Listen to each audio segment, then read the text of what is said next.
time zone. And as I understand, this is a anniversary of 300 members on a Beta Flash tournament group. So it's anniversary, Yeah. but not time one, subscribers one. Happy 300 subs, members. 300 subs, yeah. I'm actually should be playing right now, but I automatically go to the second round because of strange brackets. Yeah. So I will Strangely be... enough, Pointman was knocked out. Yep, it seems it's, yeah, against Juju or something. He's from clan CDC. Yeah. Chevalier du Christ. Yep. And in this game we will be having Papercut playing against Han Asparukh on Alpine Ridge.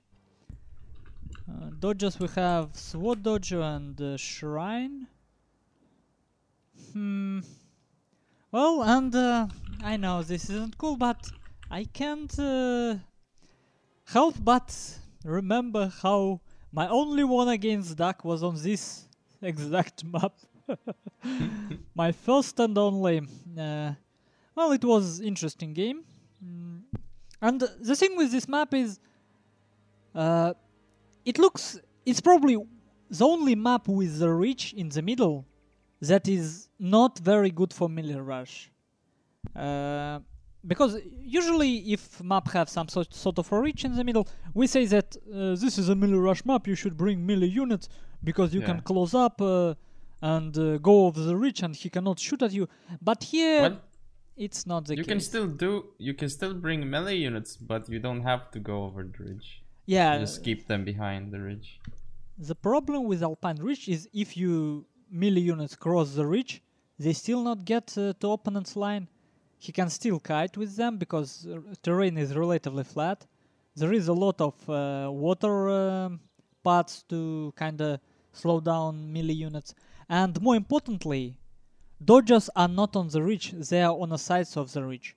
So line can control these dodgers from a side without going too close to the ridge, if you want that. So I would say quite a deep map, but I don't like how artificially it looks. And game is started.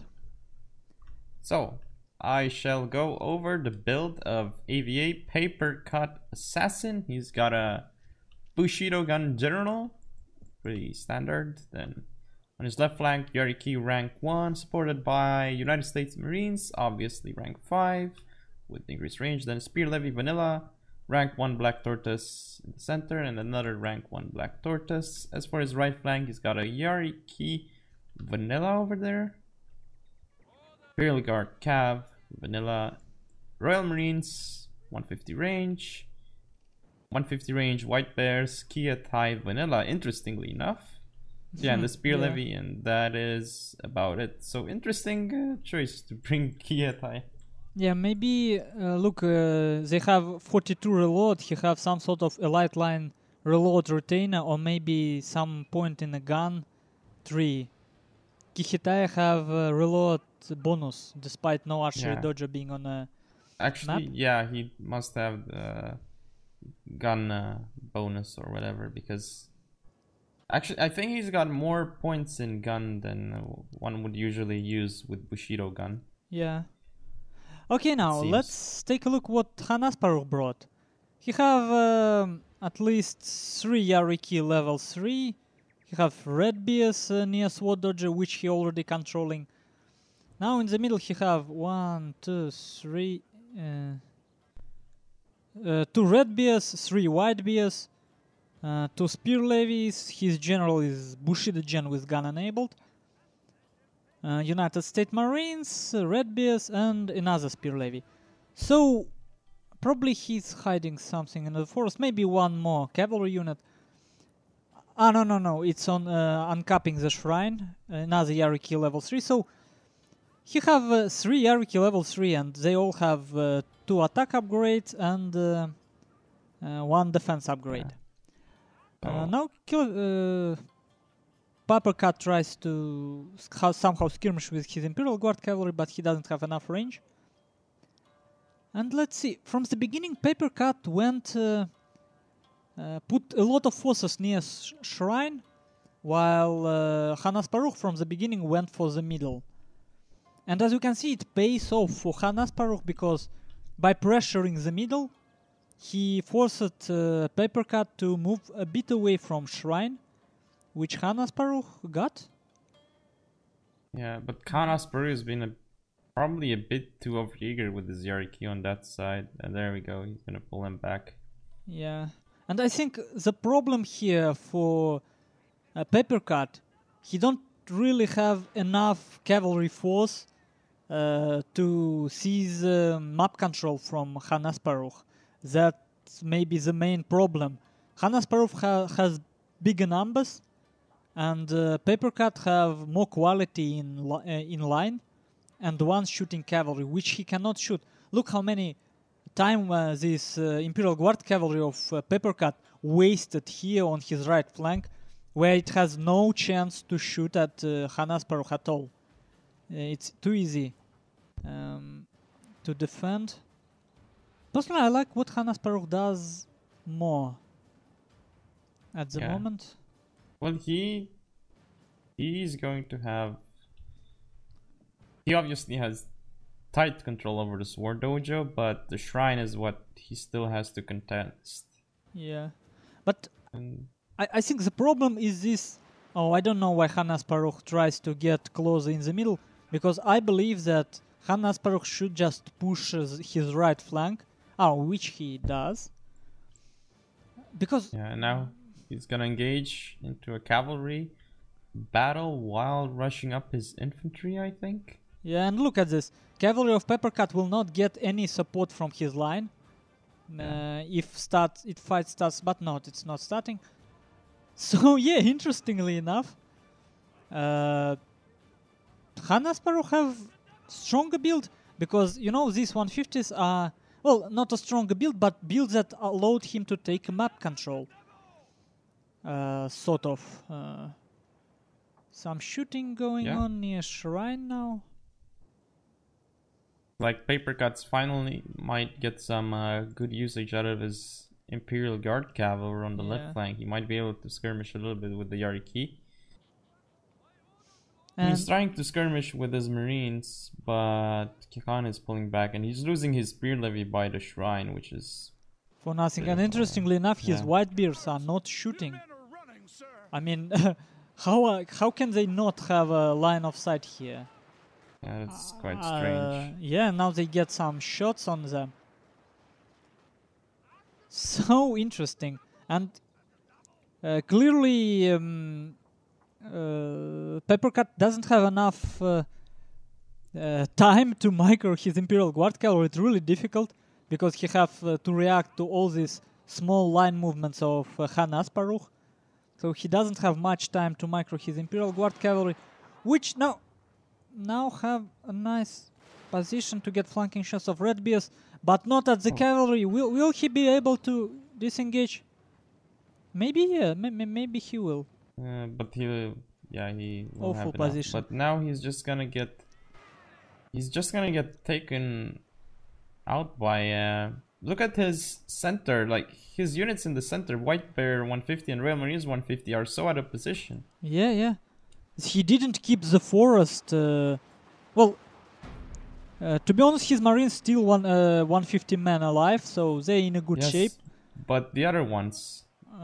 Which one? Yeah, they're moving and not shooting, and the other White Bear. Yeah. And they're in very strange formation here. I mean, with these 4 line units, Papercut right now covering the area which 2 units can cover, and cavalry fight going on, with Han Asparukh sending his cavalry, his general in the middle of that fight. Han Asparukh clearly have an edge in that cavalry fight. Bad news for Papercut, bad news. Because Han Asparukh saved all 4 of his cavalry units. Not only that, but basically Khan Asparukh is winning on almost every side. Like if you think about it, in the center, it's still going. He's still doing a very cost-efficient trade. Yeah. I think when we... Well, I'm already starting to analyze reasons of Papercut loss, because I think there is nothing he can do to win, because right now Asparukh has this United States Marines as a reserve coming from a side. I don't see any chances for Papercut here, to be honest. So he clearly misused his line. He could have covered much bigger area, denying this surround from Asparukh probably, and honestly on this map bringing more than 2 150 range units, you can't use them near the reach, right? So Yeah. either you have to put some line units before them to kind of stop enemy, and then 150s will shoot from behind. But that will make you very passive, so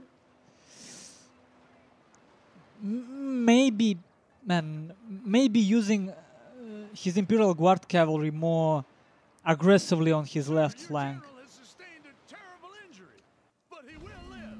I can't even imagine. It's just... He didn't have tool to actively push on any direction. That's what I'm trying to find. Near the shrine, United States Marines of Asparukh, the only 150 range unit he have, were hidden in the forest, so attacking there was almost impossible. Near the reach, 150 range means nothing. Was basically melee fight. Cavalry, no cavalry advantage for Papercut. So probably his build didn't suit this map well. Maybe with better forest positioning, there is a lot of small forests. So if Papercut could put his Marines in the forest and some Redbeards before them to eat the first volley, maybe he could have survived this attack. Because let's be honest, line of Asparukh are not that strong. These Redbeards, Whitebeards, they would have been decimated easily. But, well, what happened is happened. Good game, Asparukh winning in the first round game against PapercutAsassin. And let's take a fast look at final stats. We can already say that he did a fantastic job with this Redbeards and Whitebeards. Yeah. These Redbeards probably the ones that were near Shrine, shooting at spear levies and other Whitebeards. Interestingly enough, that was one more line of sight issue we have seen here. Yeah. That Whitebeards of Asparukh not shooting back near the Shrine. United States Marines, 100 kills, 0 losses. Well, for Papercut, Kietai did nothing. Yeah, strange units. Well, worth testing, but not sure if it's worth bringing. Yeah. Well, anyway, hope you guys and girls enjoyed. If you want to see more, of course, please comment, rate, and subscribe.